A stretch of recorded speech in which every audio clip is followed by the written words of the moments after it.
लंका में जब हनुमान जी को ले जाया गया बांध करके, तो विचार विमर्श के बाद फिर यह तय हुआ कि इनके पूंछ में आग लगाई जाए, उसके बाद इनको छोड़ा जाए। तो पूंछ में आग लगाने से पहले सनई जो होती थी वो और कपड़ा ये लपेटे जा रहे थे, और इतने कपड़े लपेटे गए, इतनी सामग्री लपेटी गई कि नगर में कपड़े कम पड़ गए, सनई कम पड़ गई।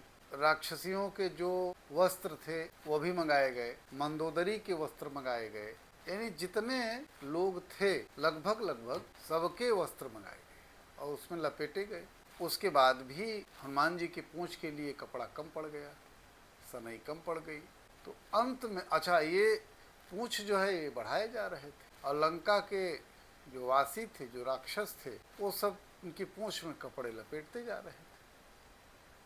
तो अंत में जब रावण को कुछ नहीं सूझा तो उसने कहा कि सीता के वस्त्र लाओ और उन वस्त्रों को इनमें लपेटो। जब हनुमान जी ने सुना कि ये तो माँ का वस्त्र मंगा रहा है, तो उन्होंने अपनी पूंछ जो है कम कर ली। जब पूंछ कम कर ली तो वस्त्र की आवश्यकता खत्म हो गई, और अंत में उनके पूंछ में आग लगाई जाती है, और फिर हनुमान जी मोह रूपी लंका का ऐसा विध्वंस करते हैं, ऐसा जलाते हैं कि जिसकी कल्पना लंका के वासी ही नहीं, रावण ने भी नहीं की थी। और कहते हैं कि पूरी लंका जलकर राख हो गई थी। उसके बाद रावण ने विश्वकर्मा जी को बुलाया और फिर उसको फिर रातों रात सोने की लंका को पुनः उसी तरह से कर दिया था। जय श्री राम।